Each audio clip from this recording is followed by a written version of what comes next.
War Eagle Auburn family, it is time for another edition of the Auburn Experience podcast, this time episode 27. We got a lot to talk about: March Madness, gymnastics, and probably more March Madness on top of that. Let's get into it right now.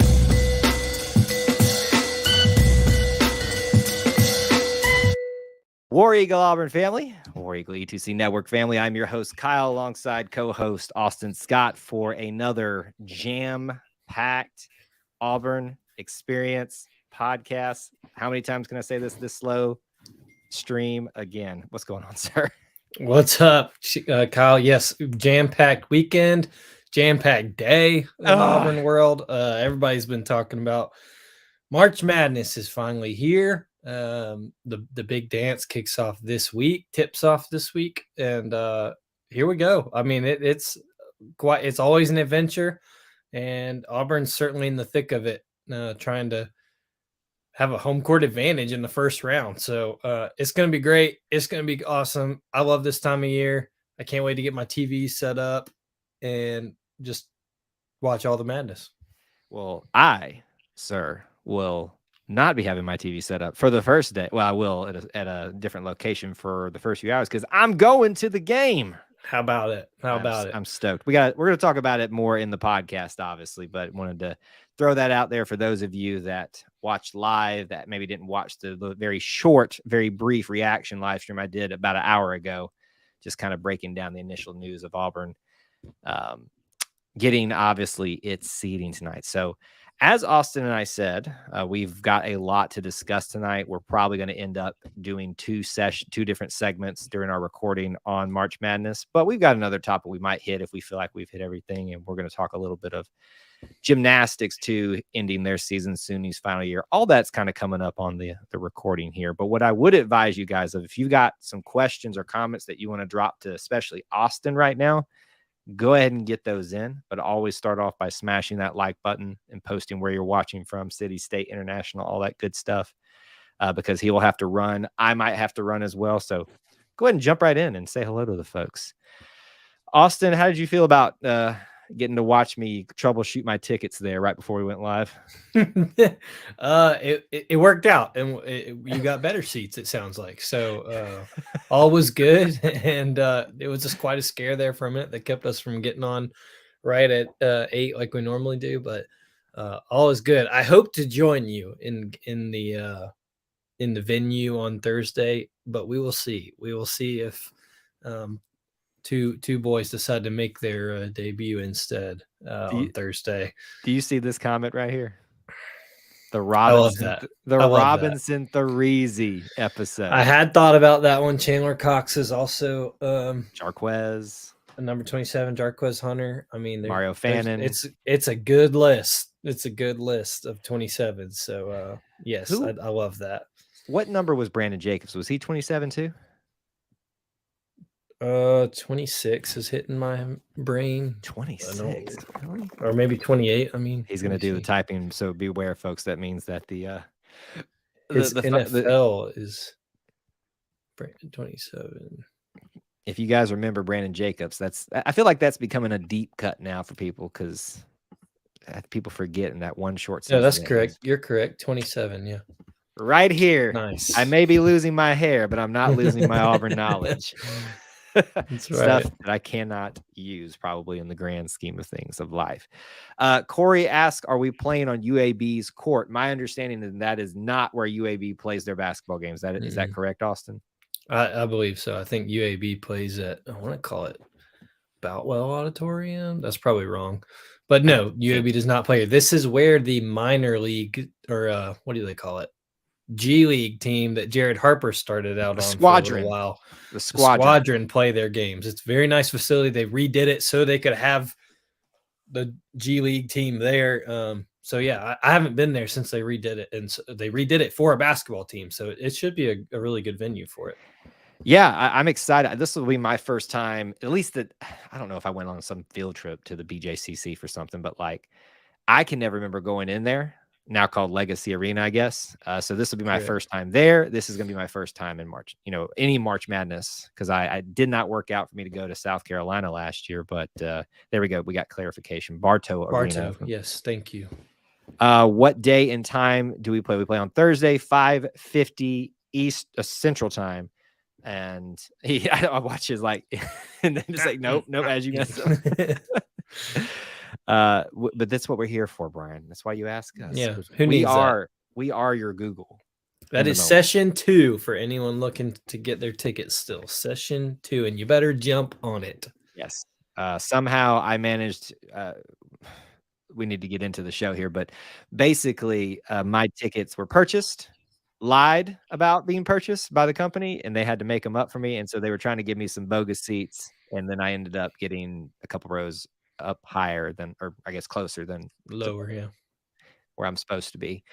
So it all worked out. Going to the game, excited about it. Lots to do this week, and we got lots to talk about. So as a reminder, as we move into our recording period, for those of you that may be new, we do this usually without interacting too much with the chat. Feel free to have fun with each other as we're going along. At the end, if there's time, if I'm able to stay, which I think so at this point, Austin will have to run. I'll come back and address some of the comments and questions and things like that. So you guys, please do remember that as we go along throughout the stream. I'm trying to find my little reminder thing. I'm all kinds of scatterbrained right now, but everything that's been going. There we go. All right. So if Austin is ready, we're going to jump into the Robinson 3Z episode. You ready? I'm ready. And 3, 2, 1. David Housel said it best: the whole of the Auburn experience. It encompasses so many crazy and maddening things. That's a little bit of a hint what we're talking about today. But all the things that it encompasses: people, places to eat, things to see, things to do. At its heart, at its core, it is all about our sports. It is all about our culture. And it is all about our family. And because the Auburn experience is all about family, I got to have an Auburn family here with me, your host, Kyle Loomis. I welcome back my co-host, Mr. Austin Scott, to the show. What's going on, sir? War Eagle Kyle, glad to be back for episode number 27. As our friend Brian told us pre-show, the Robinson 3Z episode, we've thought Brandon about Jacobs. Chandler Cox, Brandon Jacobs, Jarquez Hunter for some current flavor. Need to think of some. Well, there is no 27 in basketball because 7 is not an officiable number, but I'm sure there's a baseball player I'm missing that has 127 at some point. But yes, back for episode number 27. And Kyle, the people don't know that you and I have actually seen each other in person since our last recording. That is true. That is true. Usually this is the part of the show where we just bounce around everything, but we're going to jump right into it here. We're going to talk March Madness stuff, folks, and we're going to get to that after our first segment here. But we got to talk about, I had a pretty fun weekend in Auburn, and there was a pretty significant event that happened outside of like baseball and stuff like that. Gymnastics played. That's not right. Competed. Sure. Athletic. I don't. I'll allow it. Thank you for your, for your approval on that. Competed in their final home meet of the season, which means that not only is there a senior class, very special athletes. That's the last time that we got to see them in there. And amongst those are some familiar names like Darian Goborn, Cassie Stevens, and obviously, even though she's not a senior, the final time, even though she didn't compete, of Suni Lee being there. So I'll talk about, some other things I got to do on my trip, but I just kind of want to open it up with that, Austin. You have seen the final time of Suni Lee being an athlete at Auburn happen. How does it make you feel? Yeah, I mean, it's kind of crazy. It's over so fast, right? We all knew she kind of had some bigger aspirations, even though when she came to Auburn, it was like, is she going to stay here 4 years? There were some questions. And I mean, she made known pretty early on she wanted to get back and defend her title at the Olympics, and so her gold medal at the Olympics. And so she announced pre-season, which I thought was great.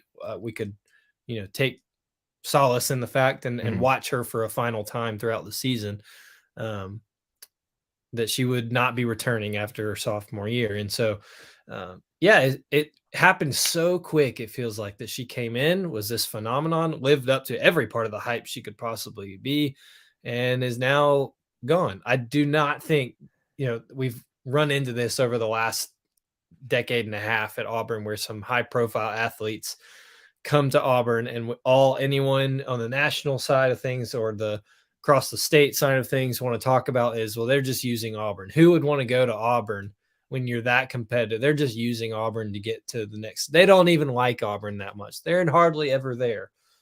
I do not think this is the last time you'll see Suni Lee in Auburn or in Neville Arena, because it was painfully obvious how much she loves Auburn, Alabama, her university. I hope she comes back and gets her degree, so that she can say that it is her alma mater and graduated from there.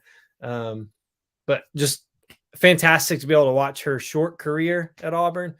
Hate we didn't get to see her this past week. Hopefully we get to see her in the SEC championships and beyond.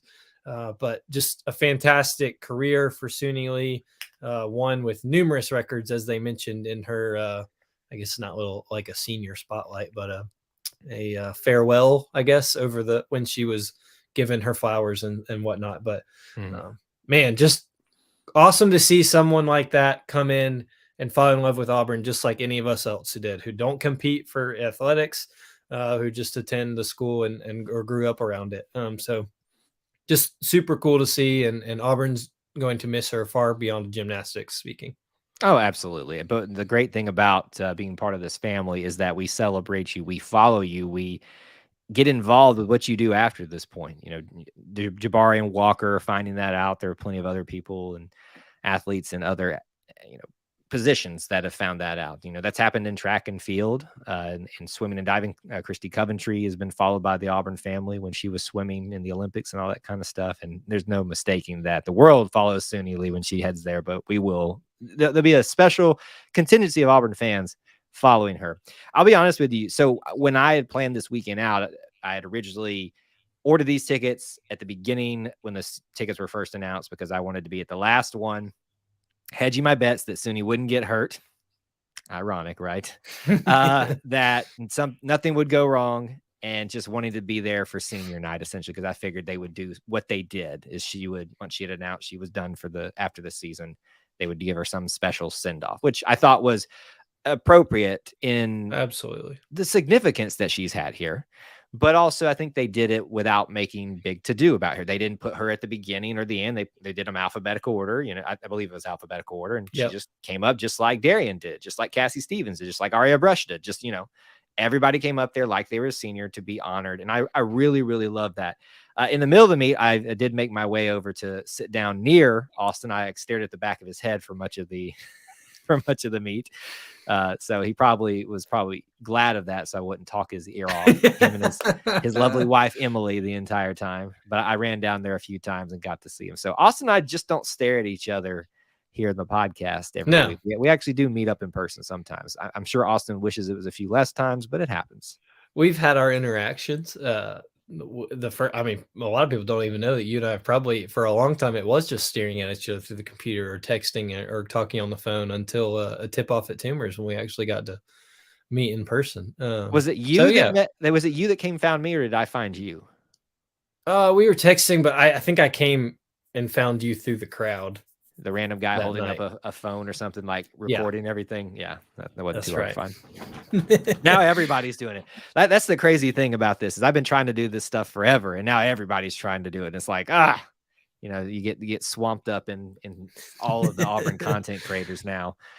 Back to this stuff. Great weekend. I actually ended up going to tennis matches too, which ended up being, I didn't get to stay for the end of that because it ended up being kind of crazy into it. And I watched the lead up to that. So if you ever get a chance to go over to the Auburn Tennis Center and watch tennis matches, men or women, I encourage you to do so. It's actually there's a lot of energy out there too. But back to that final night there. Obviously, we would be remiss if we didn't mention, we've already mentioned a couple of names, but Darian Goborn, her importance to this program. A lot of people, myself included, I feel like probably used so much to Austin. When we heard Darian was coming back, Suni was coming back, really the pieces were all back for a championship run. And while, as we sit here recording the show, that's still on the table, it hasn't really amounted to that in terms of how the season has gone. While there's been some really good moments this year thus far, it feels like we haven't really peaked. Is that a fair statement? Yeah, I think that's fair. And like you said, when Suni announced she's coming back, Darian announced she's coming back, Sophia Groth had an incredible freshman year. It's another one, kind of slid back down sophomore year and is figuring out her own self while trying to push herself as well. Olivia Greaves, a freshman, was supposed to come in and She was hurt, start. And then you lose seniors who had been there so long that were steady, like Drew Watson. Everything was there. It looked like this was a year Auburn had gotten to the Final Four and was going to push for a national championship. Like you said, still on the table and absolutely can happen. We hope SUNY can compete again. But this team has been able to show that they're not just SUNY and the gang, right? Last night, a season high on bars, which is, oh, by the way, the best in the world wasn't competing with them while doing it. And we still won it. And still won. And so it's all there for them still. And I think that's encouraging to a lot of the Auburn family. And I hope it is because, that kind of atmosphere that's been in Neville Arena the past couple years had been building toward that. And SUNY kind of was the one who lit the flame to send the firecracker off. But I hope that continues now that we've made kind of connections with the rest of these girls and that we've seen, hey, they're just as talented as SUNY has been at some point. So let's give them their fair respect. And but there's still a lot left, like you said, on the table for this team, and I hope that they go far. That they've got the personnel and the ability to do so. I will tell you though, as much as we will miss all these seniors, SUNY involved in that discussion too, we will always miss from now on our queen, Darian Goborn, and the energy that she brings to that arena on that final floor routine every single time. I mean, it rivals. This might be a little hyperbole. It rivals some basketball games, like just those kind of, maybe those mid excitement games for basketball, but it gets loud in there for that girl. And yes. She is some kind of special person.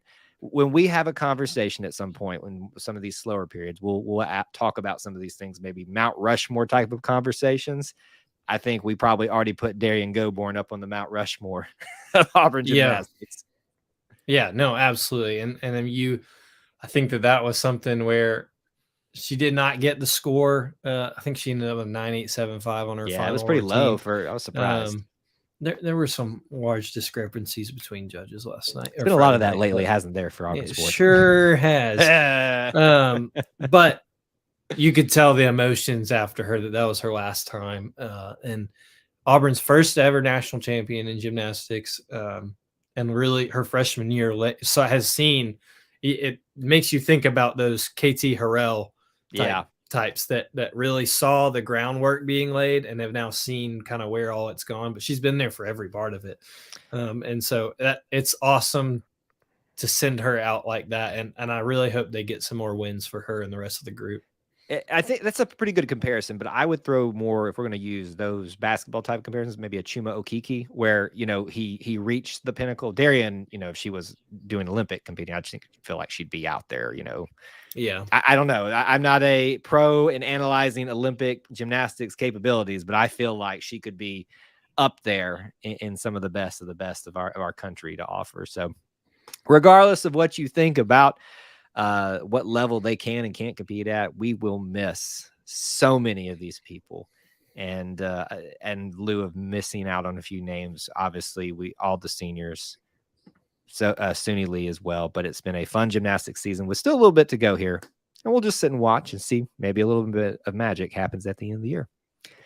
Let's move on and talk about March Madness, though, and there is plenty to discuss.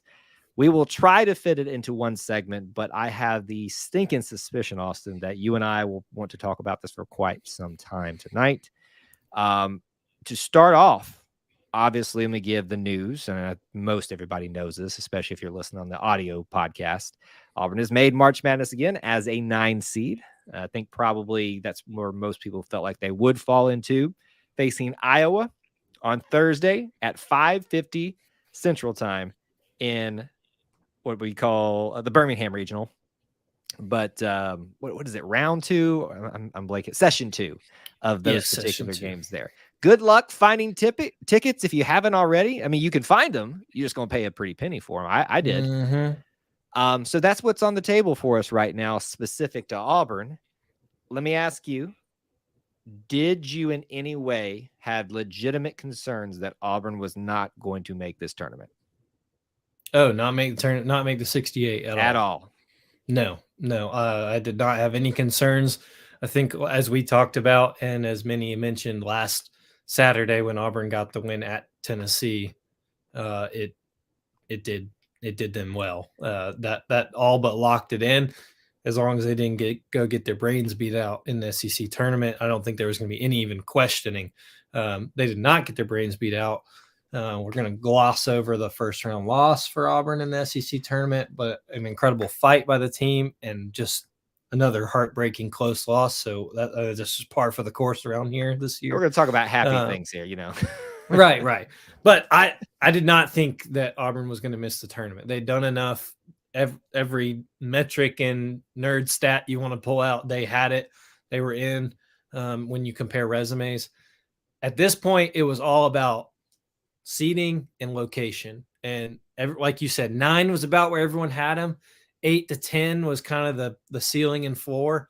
But Kyle, all I cared about was the location. Once it was talked about that Auburn might go to Birmingham, and obviously 2 hours up the road. That was all that mattered at that point, because it doesn't matter what seed you are, you create a home court advantage when you bring the jungle to Bartow Arena. And so I'm thrilled it's in Birmingham. I'm Legacy from Birmingham, Arena, not Bartow. And just to clarify, I'm sorry. Yes, we were talking about Bartow earlier. That's just where UAB I knew plays. Somebody would get confused. So I just want to clarify. I knew what you meant. Thank you for saying that. Thank you for saying that. Legacy Arena is where they'll be this week. And so I can't wait. I love that it's going to be Birmingham for Auburn. I love that it's going to be Birmingham for Alabama, truthfully, because the city is going to get tons and tons of business for this, and that's what you hope for. So I hope Auburn fans pack it out. It's the 5:50 game. You can get off work and head that way. It could not have been a better draw for Auburn. Yeah, let's do that for this first segment here of discussing this, because like I said, we probably plan to do 2 of these. Let's talk about like maybe the logistics of all this, the outside of the game, and what's going to happen with it going forward. If we want to offer some predictions at some point, we can. But let's focus in on this, because for me, it's not shocking that Auburn found its way into a regional in Birmingham. I was discussing this with someone in the very brief reaction live stream we did after the news broke, about people know that Auburn travels well, and that affects sometimes. I'm not saying it did here, but I wouldn't be shocked if there were decisions that were worked in such a way knowing where they were going to maximize profits. You give Auburn fans a reason to come somewhere. We found this in every sport. We've talked about it here on this show a number of times. They will show up and in droves and spend money and to support either a athletic program specifically that's currently participating, or someone from the Auburn family, aka Jabari Smith in NBA, or Sonny DeShera up in Huntsville. There's a reason that, like bowl season, right? It's no shock sometimes the bowls that Auburn, if they're eligible, go somewhere. Do you think any of that was at play with this in your mind, or am I just kind of making something up here? I think it's definitely a factor that could be moved in. I think a lot of this is probably done, with how the dominoes fall. Auburn is in Houston's region, Houston's region. The other option that looked like Auburn might get was Kansas, and that would have put them a little bit further up in the Midwest area. That is the region there in the Midwest. And so the 2 options I kept seeing were Auburn as an 8-9, still playing Iowa, in Des Moines, Iowa, or in Birmingham, Alabama. And I mean, those are very similar. When it's an 8-9 matchup like that, it's a toss-up, right? Those are overall seeds within 2 to 3 of each other. And so when you look at the fact that they didn't get put in Kansas's region, I think that's the first domino that falls. And then you see, are we going to put Auburn and Iowa in Des Moines, or Auburn and Iowa in Birmingham? Well, they went with Birmingham. So I think a lot of what you're saying checks out there. And I don't know if that means they're favoring Auburn or not. I think truthfully, it's just a matter of capitalism and in a small I don't think it has anything to do with Auburn. I think it has all to do with capitalism, like you just said. I think but because they know Auburn people will come, and if you give them a ease of access to it. And here's the thing: is this does in no way mean Auburn's winning this game. Oh no. It certainly helps, but if you're an Auburn fan believing that's a shoe-in, you have not been watching very long. Auburn this will be a great game. It'll be Yeah, competitive. It'll be very balanced, and we'll it will see if be. Auburn can pull it out. But it's certainly set up for them to be in Birmingham, with Houston being the next game if they can get there. Houston being banged up. I mean, Auburn Magic might be working its ways in here. The only concern I have is that makes too much sense. And I'm not trying to like go ahead and give us, like, to me, the 2019 run didn't make any sense. Like, yeah, when does Auburn run through Kansas, North Carolina, Kentucky to get to the Final Four and just knocking off blue blood after blue blood? It would, like, I'm not trying to be a pessimist and a Debbie Downer here, but it just seems like it's setting up too well for Auburn. Now, I'm not complaining. I want every opportunity to fall our way. Playing in Birmingham, check. Playing an Iowa team that literally can be just as hot as cold as us, check. Playing a Houston team that's maybe missing some key players, check. I will take that. I'm excited for what's going to happen this weekend in Birmingham. Because it's literally 2.5 hours from where I will be heading there. I've already got the tickets, as I've said. Going to be in there for session 2. I really want to stay for the other game too, but I kind of have this thing where I need to do a post-game show and stuff. So I don't know how that's going to work out. By the way, as just a reminder, we'll do it one more time for the show's end. Our bracket challenge contest is live right now. Go to the tournament challenge app for ESPN. Look up the group E2C Network E2C Network 2023, and you can sign up there for a $50 e-gift card from Alumni Hall. They are huge supporters of this year, and we appreciate them so much. We'll be talking more about them and doing a prediction show probably Monday night. So if you heard this after the fact, I'm sorry, but you can go watch the replay. Anyway, back to this to round out this part of the discussion. The other angle of this is the other side of the state. Alabama will also be competing in Birmingham, not in the same bracket, not in the same region location, but not even the same region part of the bracket, but for a whole weekend. Auburn, Alabama fans are taking over Birmingham. It is literally like we have gone back to the Iron Bowl days. Well, it is the Mecca. Yeah, Auburn and Alabama fans taking over Birmingham. The key word there is Auburn, and because it's always taken over by Alabama fans, but which is why we got that game out of that city. I digress. We're back in the same arena. And like you said, Alabama, the number 1 overall seed, they'll be the number 1 seed in the South region. Auburn's in the Midwest. So none of these games mean they're going to end up playing each other. But it certainly gives an opportunity. They'll be in different sessions. Auburn's in session 2 for ticketing purposes, for those still wondering. It gives an opportunity, though, for fans to kind of, if let's say you bought both sessions for Birmingham. Birmingham's been trying to sell these tickets for a year now before any of us had any idea what games or what teams would be coming in today.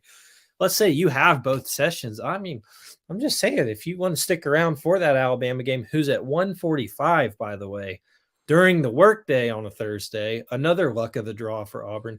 I mean, if you want to stick in there, I'm sure you could find a Texas A&M Chris Commerce T-shirt or whoever the heck they're going to be playing. I'm sure you could find one. Yeah, it's whoever the play-in game. They're going to get throttled. But I'm sure they'd be happy to have your support. I'm sure that, West Virginia West Virginia and Maryland is who Alabama might play, Kyle. And we know all about West Virginia and the shooters they have. I'm just saying, if you wanted to use your tickets wisely that you may accidentally have gotten for session 1, or you may have both, I think that'd be your Auburn duty to make sure they don't go to waste. Listen, you got opportunities, man. It's never, I don't think it's ever happened. I shouldn't say it's ever happened this way. You know anything like that? Has it ever happened where Auburn got to play in Birmingham? That's a Clint Richardson question. I mean, yes, but not in the NCAA tournament. Yeah, well, that's what I was getting at. So we'll leave that out there for anybody who wants to look that up, or Clint himself, if he wants to see this and figure that out, Mr. History Buff. But regardless, the lead up to this game The setup is beautiful, is magnificent, even during a tumultuous year for Auburn basketball. I'm super excited for it. But now let's transition to this. Let's start actually talking about the game, the bracket a little bit itself. We alluded to it already in our final segment here about what we think might happen. What does it look like for Auburn? A lot of people are already predicting we're going to make another magical run simply because of what the matchup looks like itself. You already alluded to yourself, and we've had people pre-show that hang out with us that have mentioned, things like Houston, who they would have to probably eventually see if they won first game against Iowa, has got some injuries and things like that. It couldn't set up any better. So does that worry you, Austin, that the setup for it seems too convenient? Does that concern you, or are you just like thriving in the fact that we couldn't have gotten a better draw? Right now, I'm thriving in the fact we couldn't have gotten a better draw, just because that those things don't happen to Auburn typically, and so I'm thrilled right now. We're in Birmingham. I'm thrilled we're at a great time. I'm thrilled that we're going to be able to pack the arena, and Iowa is just going to feel like, how did we end up here? But it was like we just left a cornfield and now we're here. Exactly. I mean, it's just going to be like, they're excited. They're in the tournament and playing in a first round matchup, but it's just kind of like, oh, well, why don't we just actually go play down there in Neville Arena?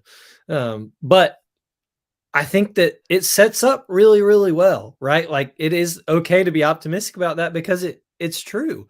Auburn still has to make the shots. Auburn still has to play good defense and get the ball in the hole.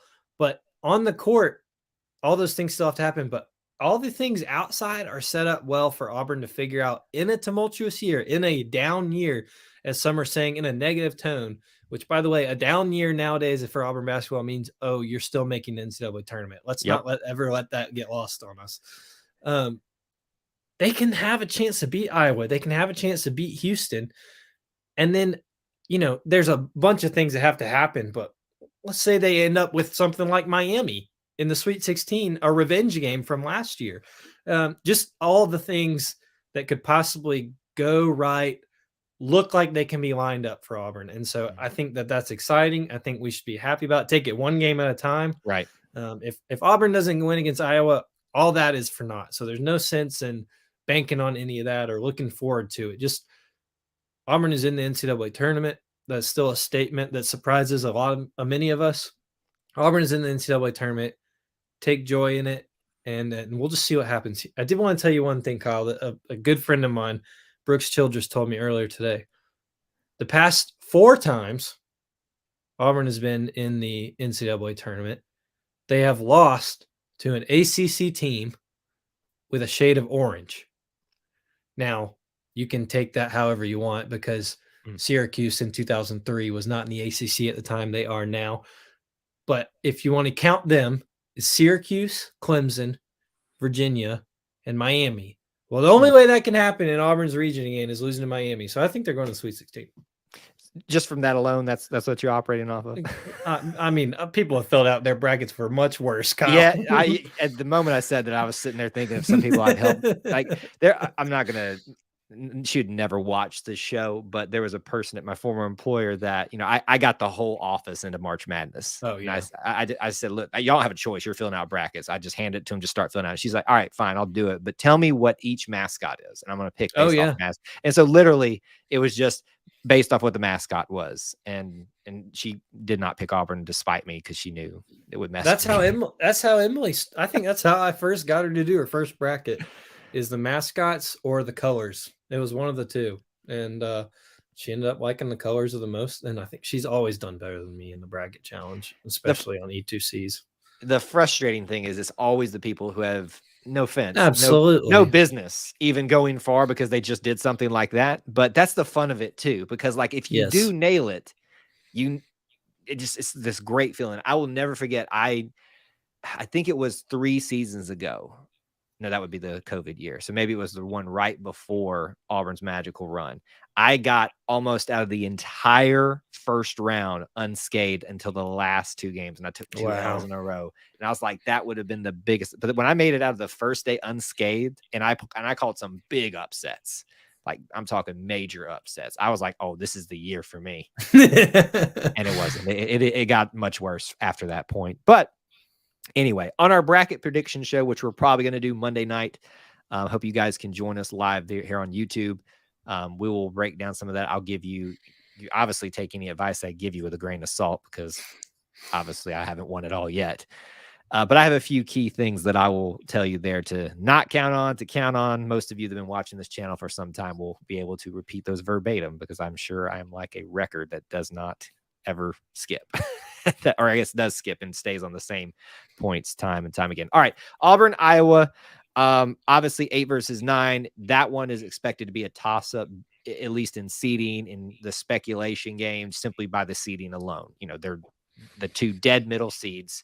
It really could go either way. Do you even consider it an upset, Austin, if Iowa loses to Auburn? Oh no, I don't. The 8-9, I've never considered the 9 being the 8 an upset. I think probably when you hear about the stats of how many first round upsets, that'll get included. But I think those are two so similar. Their records are normally a game off of each other, if not the exact same. So I don't. Do you?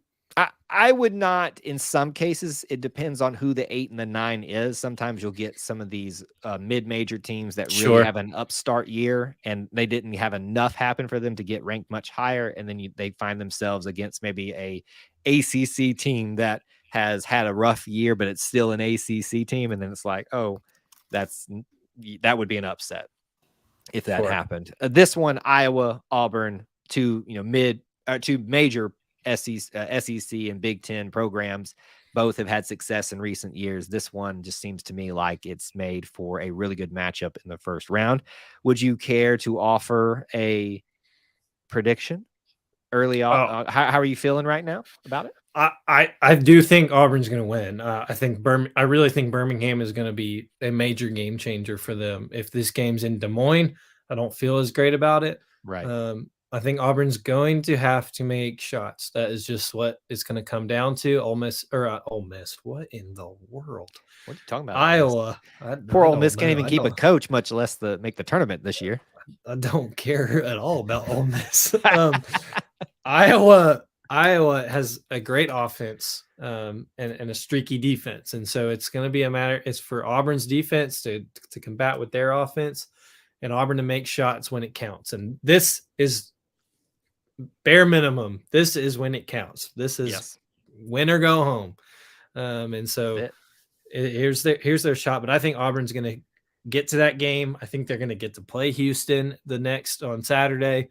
And then it's just a matter of who's got more magic and who can last the longest in March. And so it's going to be awesome. Quick kind of scenarios based off what you said there.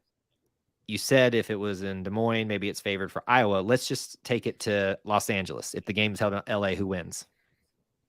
I'd probably still pick Iowa, honestly. I think I would too, to be honest. Just because of Auburn's struggles on the road. Something we haven't mentioned. Auburn's played in this arena before.